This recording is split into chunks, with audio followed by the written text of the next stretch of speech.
23ஆம் அத்தியாயம். அமுதனின் அன்னை. வேலக்கார வீரர் படை பெரிய கடைவீதியின் வழியாக போயிற்று. படையின் கடைசியில் சென்ற சில வீரர்கள் கடைத்தெருவில் சில திருவிளையாடல்களை புரிந்தார்கள்.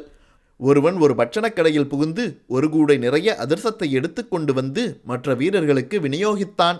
பிறகு வெறும் கூடையை கடைக்காரனுடைய தலையிலேயே கவிழ்த்தபோது வீரர்களும் வீதியில் சென்றவர்களும் ஹ ஹ ஹ ஹா என்று இரைத்து சிரித்தார்கள்.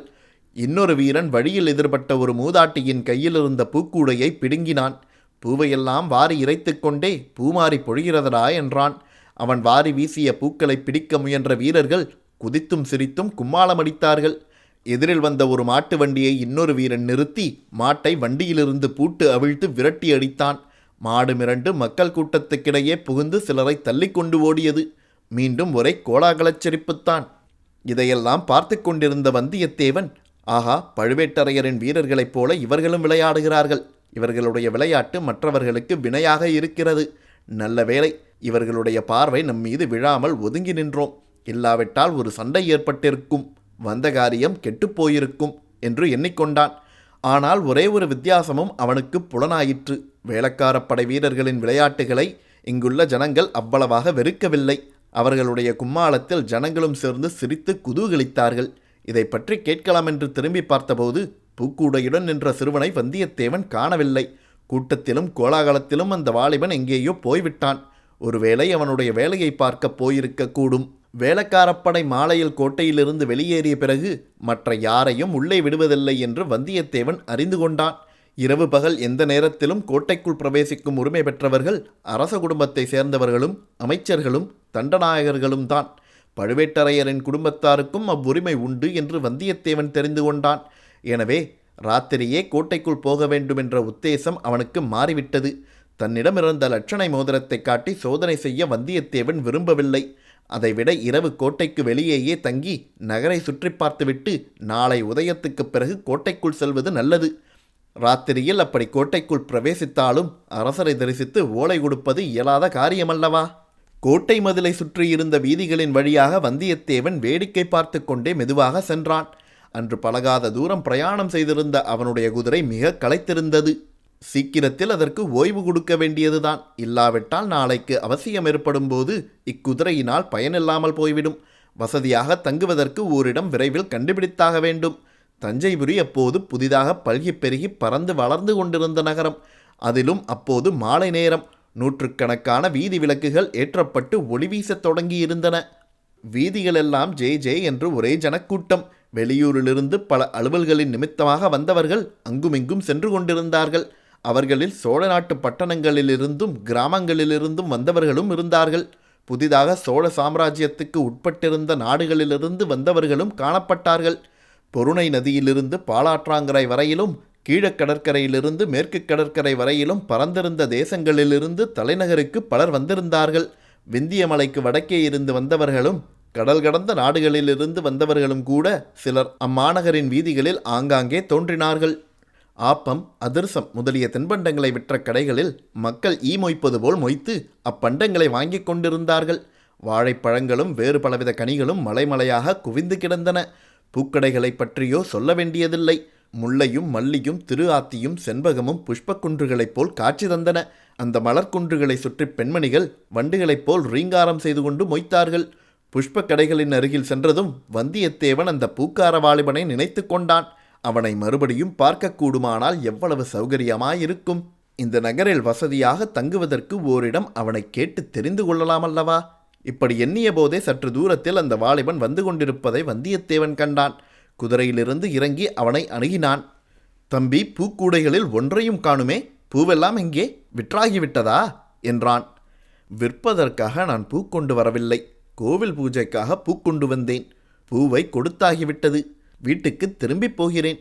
எந்த கோவிலுக்கு நீ இந்த புஷ்ப கைங்கரியம் செய்கிறாய்? தளிக்குளத்தார் ஆலயம் என்று கேட்டதுண்டா? ஓஹோ, தஞ்சை தளிக்குளத்தார் என்று கேள்விப்பட்டிருக்கிறேன். அந்த கோவில்தான் போலிருக்கிறது. பெரிய கோவிலா அது? இல்லை, சிறிய கோவில்தான்.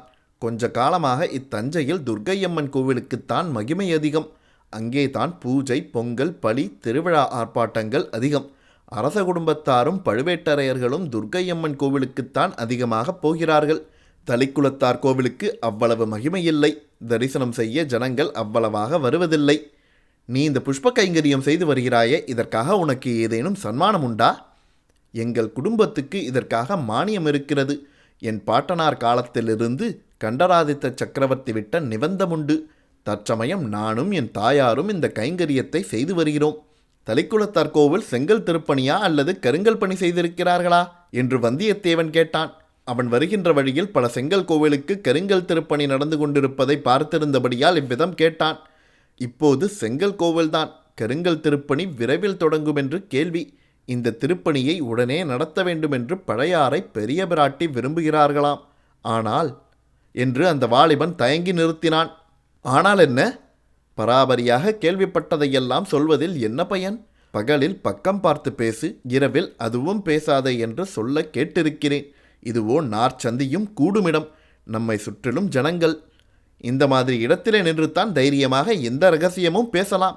இந்த பெருங்கூட்டத்திலும் இரைச்சலிலும் நம்முடைய பேச்சு யார் காதிலும் விழாது. பேசுவதற்கு ரகசியம் என்ன இருக்கிறது என்றான் அந்த வாலிபன் வந்தியத்தேவனை கொஞ்சம் சந்தேகத்துடன் பார்த்து. ஆகா, இந்த பிள்ளை நல்ல புத்திசாலி. அவனுடன் சிநேகம் செய்து கொள்வதில் லாபம் உண்டு. பல விஷயங்களை அறியலாம். ஆனால் இவன் மனத்தில் வீண் சந்தேகத்தை உண்டாக்கக்கூடாது. இவ்விதம் வந்தியத்தேவன் எண்ணி, ஆமாம், ரகசியம் என்ன இருக்கிறது? ஒன்றுமில்லைதான். போனால் போகட்டும் தம்பி. இரவு எங்கேயாவது நான் நிம்மதியாக தூங்க வேண்டும். வெகு தூரம் பிரயாணம் செய்து மிகவும் களைப்படைந்திருக்கிறேன். எங்கே தங்கலாம்? ஒரு நல்ல விடுதிக்கு வழிகாட்டி எனக்கு உதவி செய்ய முடியுமா என்று கேட்டான். இந்த நகரில் தங்குவதற்கு இடங்களுக்கு என்ன குறைவு? சத்திரங்கள் எத்தனையோ இருக்கின்றன. அயல் நாடுகளிலிருந்து வருகிறவர்களுக்கென்று ஏற்பட்ட இராஜாங்க விடுதிகளும் இருக்கின்றன. ஆனால் உங்களுக்கு இஷ்டமாயிருந்தால். தம்பி, உன் பெயர் என்ன என்று வந்தியத்தேவன் கேட்டான். அமுதன், சேந்தன் அமுதன். அடடா, எவ்வளவு நல்ல பெயர்! கேட்கும்போதே என் நாவில் அமுது ஊறுகிறதே. எனக்கு இஷ்டமாயிருந்தால் உன்னுடைய வீட்டுக்கு வந்து தங்கலாம் என்று தானே நீ சொல்லத் தொடங்கினாய். ஆமாம், அது எப்படி உங்களுக்கு தெரிந்தது? என்னிடம் மந்திர வித்தை இருக்கிறது, அதனால் தெரிந்து கொண்டேன். உன் வீடு எங்கே இருக்கிறது? நகர எல்லையை தாண்டி கூப்பிடு தூரத்தில் எங்கள் பூந்தோட்டம் இருக்கிறது. தோட்டத்துக்குள்ளே எங்கள் வீடும் இருக்கிறது என்றான் அமுதன். ஆகா, அப்படியானால் உன் வீட்டுக்கு நான் வந்தே தீருவேன். இந்த பட்டணத்து சந்தடியில் என்னால் இன்றிரவு கழிக்க முடியாது. மேலும் உன்னை போன்ற உத்தம புதல்வனை பெற்ற உத்தமியை தரிசிக்க விரும்புகிறேன். என்னை பெற்ற அன்னை உத்தமிதான், ஆனால் துர்பாக்கியசாலி. அடடா, ஏன் அவ்வாறு சொல்கிறாய்? ஒருவேளை உன் தந்தை? என் தந்தை இறந்துதான் போனார். ஆனால் அது மட்டுமில்லை, என் தாய் பிறவியிலேயே துர்பாக்கியசாலி. பார்த்தால் தெரிந்து கொள்வீர்கள். வாருங்கள், போகலாம். அரை நாழிகை நேரம் நடந்து அவர்கள் நகர்ப்புறத்துக்கு அப்பாலிருந்த பூந்தோட்டத்துக்கு வந்து சேர்ந்தார்கள். இரவில் மலரும் பூக்களின் இனிய மனம் வந்தியத்தேவனுக்கு அபூர்வ சுகமயக்கத்தை உண்டாக்கியது. நகரத்தின் வீதிகளில் எழுந்த கோலாகல இரைச்சலும் சந்தடியும் அங்கே அவ்வளவாக கேட்கவில்லை. பூந்தோட்டத்தின் மத்தியில் ஓட்டு வீடு ஒன்று இருந்தது. பக்கத்தில் 2 குடிசைகள் இருந்தன. தோட்ட வேளையில் உதவி செய்த 2 குடும்பத்தார் அக்குடிசைகளில் இருந்தார்கள். அவர்களில் ஒருவனை அமுதன் அழைத்து வந்தியத்தேவனுடைய குதிரைக்கு தீனி வைத்து மரத்தடியில் கட்டி வைக்கும்படி கூறினான். பிறகு வீட்டுக்குள் அழைத்துச் சென்றான். அமுதனுடைய தாயாரை பார்த்ததும் வந்தியத்தேவனுக்கு அவளுடைய துர்பாகியம் இத்தகையது என்று தெரிந்துவிட்டது. அந்த மூதாட்டி பேசும் சக்தியற்ற ஊமை, காதும் கேளாது என்று தெரிந்தது. ஆனால் அந்த மாதரசியின் முகத்தில் கருணையும் அன்பும் நிறைந்து ததும்பியதை வந்தியத்தேவன் கண்டான். கூரிய அறிவின் ஒளியும் அம்முகத்திலிருந்து வீசியது. பொதுவாக ஏதாவது ஒரு அங்கத்தில் ஊனமுற்றவர்கள் மற்றபடி சிறந்த அறிவு கூர்மையுள்ளவர்களாகவே விளங்குவது சிருஷ்டி விசித்திரங்களில் ஒன்று அல்லவா? அமுதன் சில சமிக்கைகள் செய்ததும் அந்த மூதாட்டி வந்திருப்பவன் அயல் தேசத்திலிருந்து வந்த விருந்தாளி என்று தெரிந்து கொண்டாள். முகபாவத்தினாலேயே தன்னுடைய பரிவையும் வரவேற்பையும் தெரிவித்தாள். சற்று நேரத்துக்கெல்லாம் இலை போட்டு அந்த அம்மாள் உணவு பரிமாறினாள். முதலில் இடியாப்பமும் இனிப்பான தேங்காய்ப்பாலும் வந்தன. அந்த மாதிரி இனிய பலகாரத்தை வந்தியத்தேவன் தன் வாழ்நாளில் அருந்தியதே இல்லை. 10-12 இடியாப்பமும் அரைப்படி தேங்காய்ப்பாலும் சாப்பிட்டான். பிறகு புலிக்கரியும் சோளமா பணியாரமும் வந்தன. அவற்றையும் ஒரு கை பார்த்தான். அப்படியும் அவன் பசி அடங்கவில்லை. கடைசியாக 1/4 படி அரிசி சோறும் அரைப்படி தயிரும் நுங்கினான். பிறகுதான் அவன் இலையிலிருந்து எழுந்தான். சாப்பிடும்போதே சில விஷயங்களை அமுதனிடம் கேட்டு தெரிந்து கொண்டான். தஞ்சை கோட்டைக்குள்ளே அப்போது சுந்தர சோழ சக்கரவர்த்தியையும் அவருடைய அரண்மனை பரிவாரங்களையும் தவிர இன்னும் முக்கியமாக யார் யார் இருக்கிறார்கள் என்று விசாரித்தான். பெரிய பழுவேட்டரையர், சின்ன பழுவேட்டரையர் இவர்களின் மாளிகைகளும் பரிவாரங்களும் அங்கு இருந்தன. தனப்பொக்கிஷம், தானிய பண்டாரம் இரண்டும் கோட்டைக்குள் இருந்தபடியால் அவற்றை பரிபாலிக்கும் அதிகாரிகளும் கணக்கர்களும் இருந்தார்கள். சுந்தர சோழரின் அந்தரங்க நம்பிக்கைக்கும் அபிமானத்துக்கும் பாத்திரமான அனிருத்த பிரம்மராயர் என்னும் அமைச்சரும் திருமந்திர ஓலை நாயக்கரும் கோட்டைக்குள்ளேதான் வசித்தார்கள். மற்றும் சின்ன பழுவேட்டரையரின் தலைமையில் தஞ்சை கோட்டையை காவல் புரிந்த வீரர்களும் அவர்களுடைய குடும்பத்தாரும் அங்கேதான் தங்கியிருந்தார்கள். பொன்வெள்ளி நகை வியாபாரிகளும் நவரத்ன வியாபாரிகளும் பொன்னாசாரியார்களும் கோட்டைக்குள் இடமளிக்கப்பட்டிருந்தார்கள். பெரிய பழுவேட்டரையரின் கீழ் வரி விதிக்கும் வேலை பார்க்கும் நூற்றுக்கணக்கான அலுவலர்கள் இருந்தனர். துர்க்கையம்மன் கோவில் கோட்டைக்குள்ளேதான் ஒரு மூலையில் இருந்தது. கோவில் பூசாரிகளும் பணிவிடையாளரும் கணிகையரும் கோவிலுக்கு அருகில் குடியிருந்தார்கள். இதையெல்லாம் தெரிந்து கொண்ட பிறகு, அமைச்சர்கள் அனைவரும் தற்சமயம் கோட்டையில் இருக்கிறார்களா என்று வந்தியத்தேவன் கேட்டான். எல்லாரும் எப்படி இருப்பார்கள்? பற்பல காரியமாக வெளியிலே போய்கொண்டும் வந்து கொண்டும் தான் இருப்பார்கள். அனிருத்த பிரம்மராயர் சில காலமாக நகரில் இல்லை. அவர் சேரநாடு சென்றிருப்பதாக கேள்வி. பெரிய பழுவேட்டரையர் 4 தினங்களுக்கு முன்னால் வெளியே சென்றார்.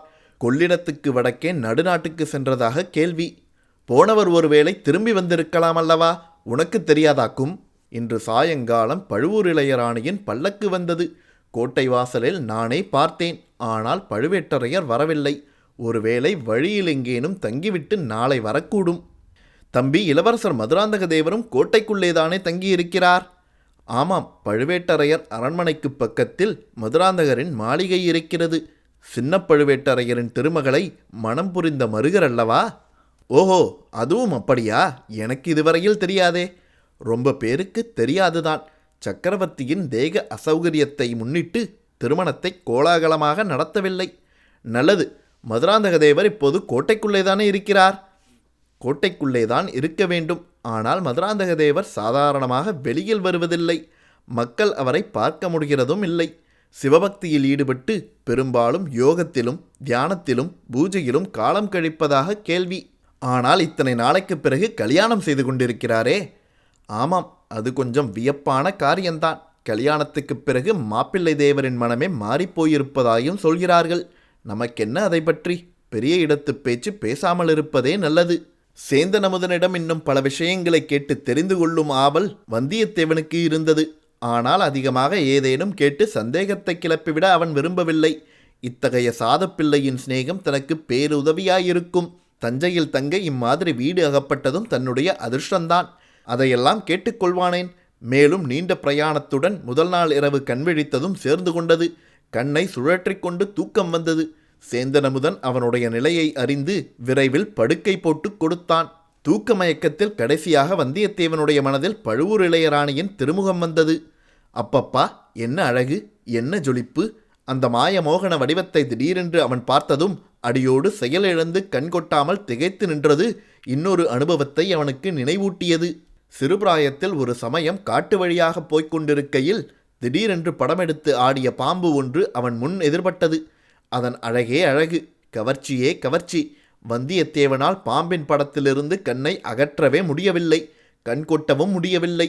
பார்த்தது பார்த்தபடி நின்றான். பாம்பும் ஆடிக்கொண்டே இருந்தது. பாம்பு ஆடியபோது அதற்கிணங்க அவன் உடம்பும் ஆடியது. இதன் முடிவு என்ன ஆயிருக்குமோ தெரியாது. திடீரென்று ஒரு கீரிப்பிள்ளை வந்து பாம்பின் மீது பாய்ந்தது. இரண்டும் துவந்த யுத்தம் தொடங்கின. அந்த சந்தர்ப்பத்தை பயன்படுத்தி கொண்டு வந்தியத்தேவன் ஒரே ஓட்டமாக ஓடி வந்து விட்டான். சீச்சி, என்ன உதாரணம்!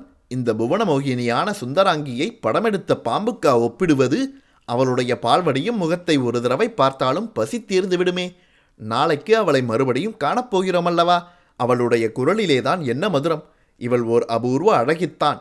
ஆனால் குடந்தை ஜோதிடர் வீட்டிலும் அரிசிலாற்றங்கரையிலும் பார்த்த அந்த இன்னொரு பெண், அவளுடைய முகத்திலும் காந்தி ஒளி விட்டது. அழகு சுடர் விட்டது. 2 முகங்களும் சுந்தர முகங்களாயினும் அவற்றுக்குள் எத்தனை வேற்றுமை! அதில் கம்பீரமும் பெருந்தன்மையும், இதில் மோகனமும் கவர்ச்சியும். இப்படி அவன் உள்ளம் அந்த 2 மங்கையரின் முகங்களையும் ஒப்பிட்டு கொண்டிருந்த போது மற்றொரு மங்கை வந்து குறுக்கிட்டாள். சர்வாதிகார கொடுங்கோல் அரசியான நித்ராதேவி வந்தியத்தேவனை பரிபூரணமாக ஆட்கொண்டாள்.